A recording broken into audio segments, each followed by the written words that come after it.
31 House Republicans will not be seeking re-election in November. That's a good start. That is a shit Shot ton. glitter I throw up in there. Woo!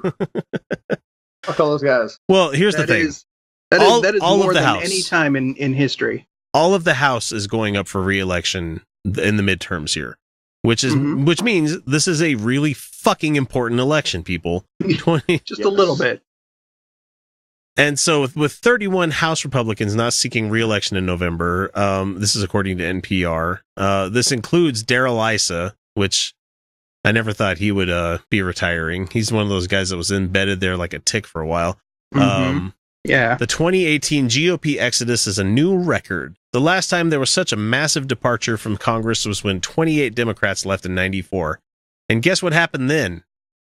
It flopped over to the fucking Republicans. And that's when you had Clinton making all sorts of concessions that had to happen in order for governance to happen. Yeah, because he had to.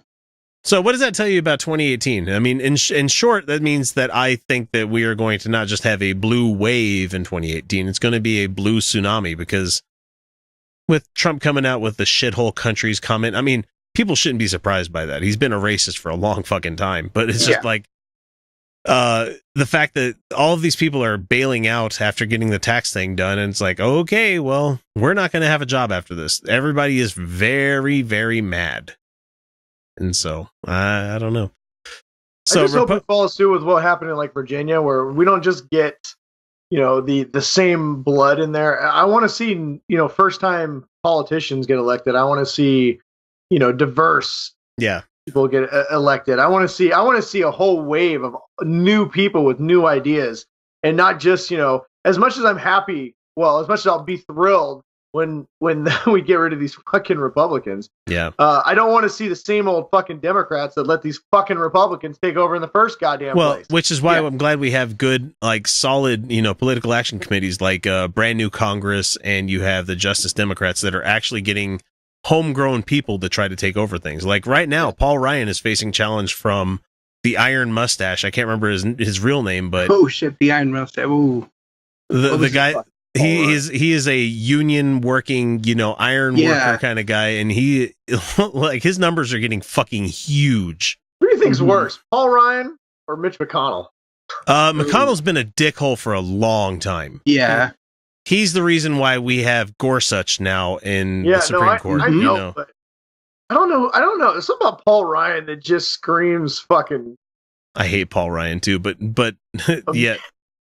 Paul Ryan's a fuckboy. When it comes to what it is. Yeah, McConnell, the fucking turtle man. I hate him more. I mean, I hate Paul Ryan, but I hate Mitch McConnell so much more because the Senate. They both just have unbelievably punchable faces. Oh God. Well, I mean, where would you punch McConnell? He doesn't have a chin. I don't know. Right in the fucking eye, right in the forehead, right in the nose, right in the snot locker. God.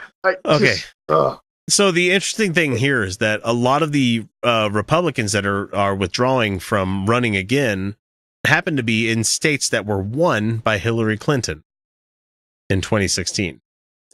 So vulnerable House Republicans would clearly rather call it quits than stand for re-election with a deeply unpopular agenda hanging over their heads, said the Democratic Congressional Campaign Committee spokesman Tyler Law.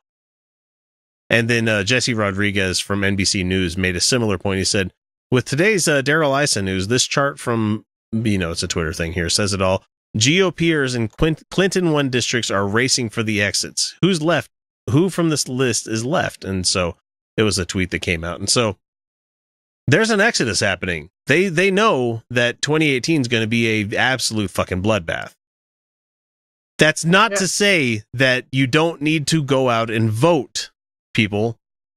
Yeah, no, definitely. Use your anger, use your being mad at Trump saying all this horrible shit for you to get yourself off your ass and vote. If you've never voted before, fuck, it takes 20 minutes if you can get it done during the day. Kyle, you're muted for some reason. Mute. Yeah, if you haven't voted before, why the fuck have you not voted before? And if you live in Washington, all you gotta do is register, and they mail you your ballot. You don't even have to go to the booth. They do that. They'll do that here. You have to opt into it, But you can also send in your ballot, and then you can check that it made it there okay, and that your choices were represented. Hey, it's amazing, isn't it? As much shit as I give Utah sometimes, we do have a pretty honest election system here. I mean, things seem to be running pretty good. We don't. I mean, besides the gerrymandering that happened in the 3rd district, aside from that, yeah. But that's not the vice governor's problem. The vice governor at least is trying to do a good job when it comes to elections and stuff. But what anyway, you realize is majority of this country has progressive views. Maybe not all the way super liberal, but progressive views. Not these backwards, racist, crazy views of everybody represented right now in power. Well, and that's the interesting thing is that gotta go vote. All of this shit that's going on right now, where we're being taken like 10 steps back, the State Department's being dismantled and everything. Like it's looking really fucking bad, and we have to realize that like shit's bad right now. Like it looks really bad, and it is bad. Mm-hmm. However, what's going to happen in the next 10 years? And this is that whole long game that us humans have a really hard time playing because we look at things day to day, and we have a really fucking hard time when it comes to yearly kind of stuff, is that most of the boomers are going to be dead, like within the next 10 to 15 years. Mm-hmm. Because they're already retired and they're just going to go insane from all the syphilis that they've had over the years. Anyway, but most of the baby boomers are going to be gone after that. And then we have millennials, which honestly, some of us, I mean, we have a lot of us. Oh God, what do they call us? We're the in between Gen X and millennial. Yeah, and they give us our own name, Zennial or something like that, or Xennial or something like that. I don't know what it is. It's the type of people that grew up with an analog childhood where we had record players, cassette tapes, and shit like that. Adulthood. Yeah, but digital and internet adulthood, and so I don't know. We remember typewriters, but know how to use a phone. Yeah, the I generation, I think. Yeah, whatever the fuck they want to call it, but.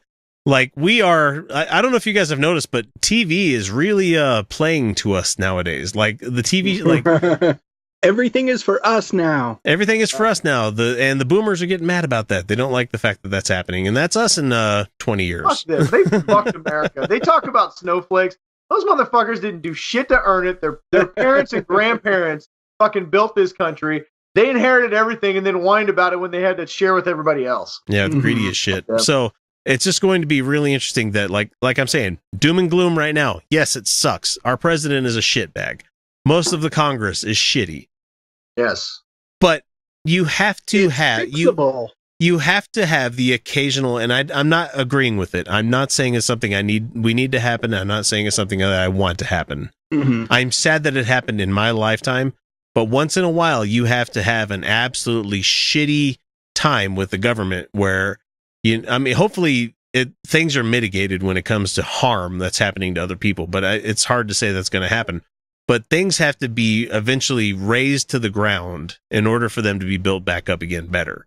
Mm-hmm. So what's going to happen is that, Trump's coming in and he's trying to say, I've removed ACA, Obamacare's dead, ha ha ha, kind of thing. All that's going to do is that whoever wins after Trump is going to go, Medicare for all, I have the Congress to do it. So, and you're like, okay, you guys don't want to play ball when you're the minority and you're in the majority. You don't want to play ball? Fuck you. We're going to do the same thing, but we're going to progress this country. So we're headed that way, folks. You just have to forgive our growing pains. It's going to suck for a while. Don't let yourself get disenfranchised. Sometimes you have to get a 20-pound tumor to realize you have cancer, and then you get rid of it and move forward. Well, and to use the metaphor that you used earlier, where Donald Trump is us as a nation realizing that we're obese. Well, no, we're not realizing we're obese. We just had a fucking heart attack. We just had a coronary. Yeah. So we have two choices: either start having healthier choices and living better, or go for the triple bypass. Well, and judging how activated everybody has become, I don't think we're just going to start eating Twinkies again. I think we're going to get our asses on a treadmill, and we're going to fix this shit.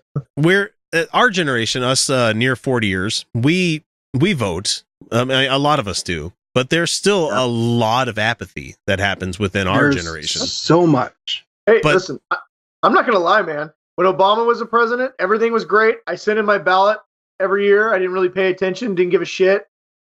world's great. Everybody's happy. We're moving forward. Yeah, this was a completely different show prior to the election. Yeah. Trump woke me the fuck up, and now I actually give a shit about everything. Not just like I listen to podcasts about politics, right? Like the inner workings of politics, because I like suddenly the game of things. Suddenly so many people are like, oh shit, this is fucking important, isn't it? I care about congressional budgets now, and I'm like, oh yeah, this is how we're going to get them. I understand how the Fed works, how the Treasury works. So yeah, I mean, and I think a lot of people are like me, like you guys. I mean, we cared a little bit before, but now we really fucking care, and we're noticing these things. We give a shit about our government. Well, right? And the great thing is what I was trying to get to the final point there is that the generation beyond our own, the ones that are coming into adulthood as of midterms right now, they are charged. I mean, the alt-right may sound like a very loud and vocal group, and that's all they are. They're very loud and vocal, but they're a minority of this country. Yes, small minority. They just know how to be assholes on Twitter and everything else. This country is headed towards a very net positive here pretty soon. And it's not going to be under Trump. It's going to be whoever takes over after Trump. And God forbid it's fucking Oprah Winfrey. Well, and I think that's why you see so many of these. I think it's why you see so many of these alt-right groups, these hate groups, these, even the Republicans. Like, this is kind of like their last charge, right? This is their last stand. They know they are outnumbered. They know that the popular wave is progressivism in this country. Yeah. They know that people are sick to death of 1% of everybody taking all the money, and sick to death of racism, and we're sick to death of fucking sexism. We're sick to death of unequal wage. We're just tired of these old, antiquated ideas, and we're ready to just move forward. Yeah, we're sick of all the people that have something to lose are pushing back because they know this is it. If they don't push now, they're done. I mean, they know they're done, but this is their last stand, right? This is their last trip to the piggy bank and the ATM before the belt starts. Yeah, absolutely. Yeah, that fucking tax cut was their trip to the fucking ATM.